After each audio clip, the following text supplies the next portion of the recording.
பாத்தியா எந்த பொண்ணு? அட நடிக்கிறது பாரு மாமா. நீங்க இங்க வந்தது அத்தைய பாக்குறதுக்காக தானே?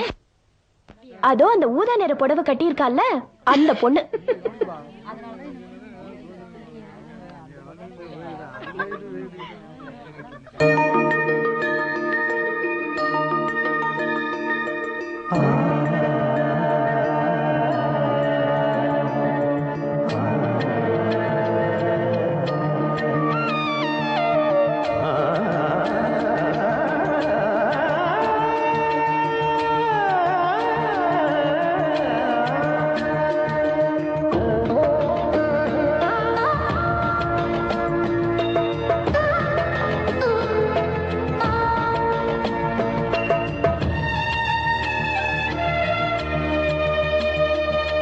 திருவேனினை காதல் கொண்டேனே, நினது திருவுருவம் மறவாதிருந்தேனே, பல திசையில் தேடி திரிந்திழைத்தேனே, நினக்கு மனம் வாடி தினம் கலைத்தேனே, அடி நினது பருவம் பொறுத்திருந்தேனே, மிகவும் நம்பி கர்வம் படைத்திருந்தேனே.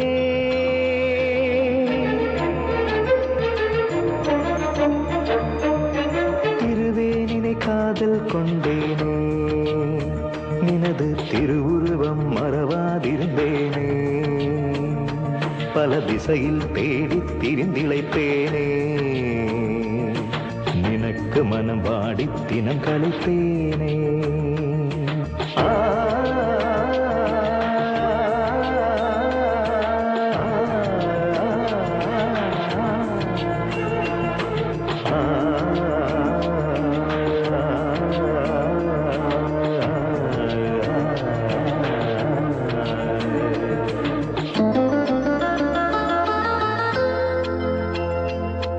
இடைநடுவில் பையச் சதிகள் செய்தாயே, அதனினும் என் மையல் வளதல் கண்டாயே. இடைநடுவில் பையச் சதிகள் செய்தாயே, அதனினும் என் மையல் வளதல் கண்டாயே. அமுதமழை பெய்ய கடைக்கனல் காயே, நினதருளில் உய்ய கருணை செய்வாயே. பெருமை கொண்டு வையம் தழைக்க வைத்தேனே, அமரயுகம் செய்ய துணிந்து நிறுத்தேனே. அடி எனது தேனே, எனதிரு கண்ணே, என்னை உகந்து தானே வருந்திருப்பேனே.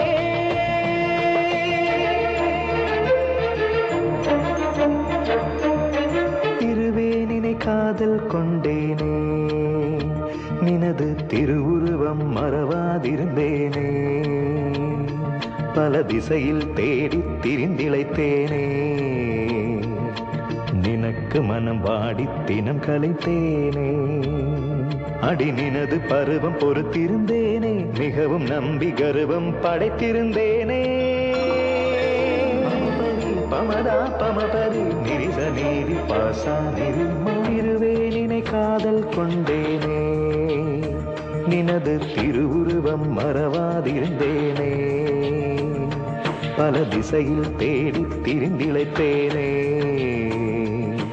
நினக்கு மனம் வாடி தினம் கலைத்தேனே, நினக்கு மனம் வாடி தினம் கலைத்தேனே, நினக்கு மனம் வாடி தினம் கலைத்தேனே.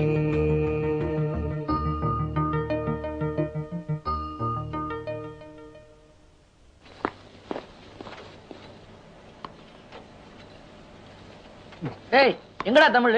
ஆசிரியர் பேசிட்டு இருக்கான், வந்துடும். டேய் மாமா, ஒருத்தன் கதை எழுதி அனுப்பி இருக்கிறான், நான் படிக்கிறேன் கேளு. கதையோட பேரு பெருமாள் ராவுத்தர். பாத்தியா எவ்வளவு வித்தியாசமா சிந்திச்சிருக்கான். கதையை கேளு. ஒரு நாள் நடு இராவில் ஐயே என்று ஒரு சத்தாம் கோட்டது. நான் சத்தாம் கோட்டு துக்கம் கலைந்து எழுந்தான். என் எதிரில் ஒரு கருப்பு உருவாம் போர்வை. நீ ஒரு காலத்துல இப்படிதான் தப்பா எழுதி இருப்ப. சும்மா மத்தவங்களை எப்பவும் கிண்டல் பண்ணாதே. இந்த பாரு மாம, என்னைக்குமே நான் இந்த மாதிரி தப்பா எழுதுனது கிடையாது, தெரிஞ்சுக்கோ. வா தமிழ், நான் உனக்கு பெருமாள் ராவுத்தர் கதை படிச்சு காட்டுறேன், கேக்குறியா? ஆசிரியருக்கு வந்த கடிதத்தை நீ எடுத்துட்டு வந்துட்டியா? அதெல்லாம் ரொம்ப தப்பாச்சே. எழுத ஆரம்பிக்கிற புதுசுல எல்லாரும் இப்படித்தான் எழுதுவாங்க. இதையெல்லாம் கிண்டல் பண்ணிட்டு இருக்க கூடாது. எட்டாம் வேற்றுமை என்னன்னு சொல்லு பார்க்கலாம். நீ ஈற்றெழுத்து மாறுபடும், எட்டாம் வேற்றுமை, இது தெரியாதா? அட பரவாயில்லையா, இலக்கணம்லாம் பேசுறான். அப்பாவோட மன்னிச்சிட வேண்டியதான். சரி தமிழ், வேலைக்கு சேர்ந்த பொண்ணு பார்த்த, இப்ப கல்யாணம் வரைக்கும் வந்துட்ட. எப்ப எங்களுக்கு விருந்து வைக்க போற? விருந்து தானே, கல்யாணத்துல போட்டுருவோம். ஆனா அந்த விருந்து யாருக்கு வேணும்? நான் கேட்டதே அந்த விருந்து. ஐயோ, அந்த பழக்கமும் எனக்கு இல்ல, நான் யாருக்கும் வாங்கி கொடுக்கறதும் இல்ல. ஐயா, இதெல்லாம் தப்பிக்கிற வேலை. இல்ல இளங்கோ, காசையும் கொடுத்து உடம்பையும் கெடுத்துக்கிறதுல எனக்கு உடன்பாடு இல்ல. அதுல எதுவும் உண்மையான மகிழ்ச்சி கிடைக்கிறதாவும் எனக்கு தெரியல. இதை விட மனசுக்கு இதம் தரக்கூடிய வேற ஒரு இடத்துக்கு நான் உங்களை கூட்டு போறேன். அப்படி எங்கப்பா எங்களை கூட்டிட்டு போற? கூட்டு போறேன். போயிட்டு வந்ததுக்கு அப்புறம் சொல்லுங்க, மனசுக்கு நிம்மதியும் மகிழ்ச்சியும் கிடைச்சதா இல்லையான்னு. அதான் எங்க? கொஞ்சம் பொறு. மணி 3, 5 மணிக்கு அலுவலகம் முடிஞ்சது, நேரம் அங்கதான் போறோம்.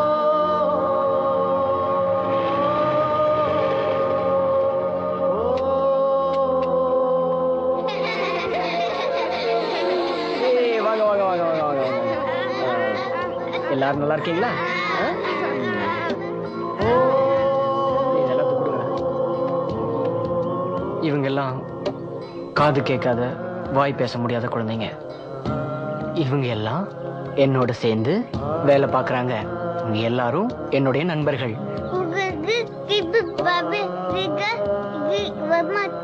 இல்ல, நான் என் மனைவியோட திரும்பவும் வருவேன். தமிழ் என்ன கேக்குது? உங்களுக்கு கல்யாணமா இனிமேல் வரமாட்டீங்களான்னு கேக்குறாங்க.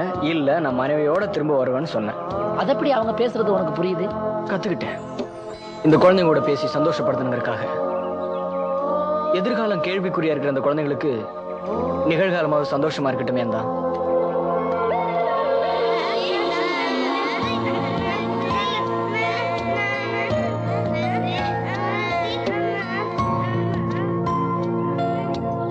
எல்லாத்தையும் எட்டி நின்னே விமர்சனம் பண்ணி பழக்கப்பட்டவங்களுக்கு இது தலை விதின்னு சொல்லி ஒதுங்கி போக மட்டும்தான் தெரியும்.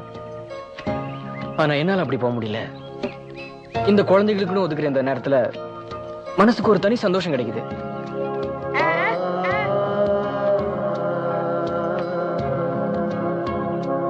இத பாரு, இந்த பாசத்தை எங்க என்ன விலை கொடுத்து வாங்க முடியும்?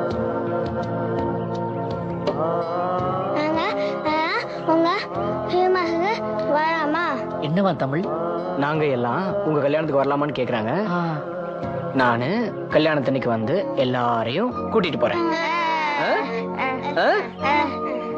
இந்தாங்க வச்சுங்க. சாப்பிடுங்க சாப்பிடுங்க. ஏய் தமிழ், உன்னை கட்டிக்க போற பொண்ணு ரொம்ப கொடுத்து வச்சதுடா. மண்டபம் பார்த்து பத்திரிக்கை அடிச்சு கல்யாணம் வரைக்கும் வந்தாச்சு. இன்னும் நீ கல்யாணம் வேண்டாம்னு அடம் பிடிச்சுக்கிட்டு இருந்தா என்னடி அர்த்தம்? நான் இப்பவா சொல்லிட்டு இருக்கேன்? அந்த மாப்பிள்ளையோட லட்சணம் தெரிஞ்ச நாள்ல இருந்து சொல்லிட்டு இருக்கேன். யாராவது காதுல வாங்கி போட்டுக்கிட்டா தானே? அப்படி இல்ல கேள்வி. மாப்பிள்ள தங்கமான பையன். 4 இடத்துல விசாரிச்சுட்டு தான் சொல்றோம். புரிஞ்சுக்க.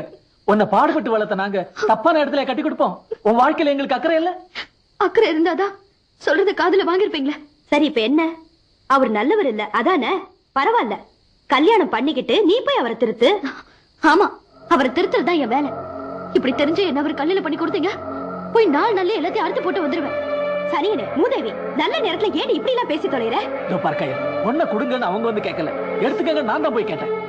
இப்ப என் கௌரவத்தை கெடுக்கிற மாதிரி ஏதோ காரியம் பண்ணிட்டு இருந்தேன், ஒன்னும் பண்ண மாட்டேன். இதோ பாரு, இந்த உத்தரத்தோட கைத்த போட்டு தொங்கிடுவேன். அப்புறம் உன் இஷ்டம் போல செய். ஏண்டி, கல்யாண வீட்டு போய் இடவு விட பாக்கணும்னு ஆசைப்படுறியா? உன் இஷ்டப்படி செய்.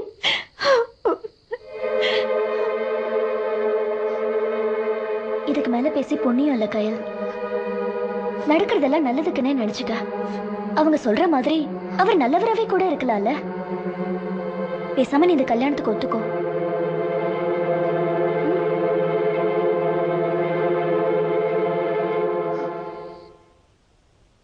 எங்கள் இல்ல திருமணத்திற்கு வருகை தந்திருக்கும் ஐயா அவர்களுக்கு இந்த கதராடையை அணிவிக்கிறேன்.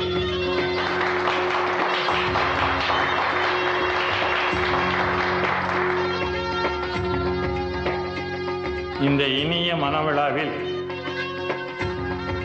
இந்த மணமக்கள் இன்பத்திலும் துன்பத்திலும் எல்லா வகையிலும் தங்கள் வாழ்நாள் பூராவிலும் இணைந்து மகிழ்வோடு வாழ்வோம் என்று உறுதிமொழி எடுத்துக்கொண்டிருக்கிறார்கள். வழக்கமான சடங்கு சம்பிரதாயங்களை விட இவர்களின் இல்லறம் சிறந்து விளங்குவதற்கு இந்த உறுதிமொழி அச்சாரமாக விளங்கும் என்பதிலே சந்தேகம் இல்லை. இந்த மணமக்கள் சீவக சிந்தாமணியிலே சொல்லி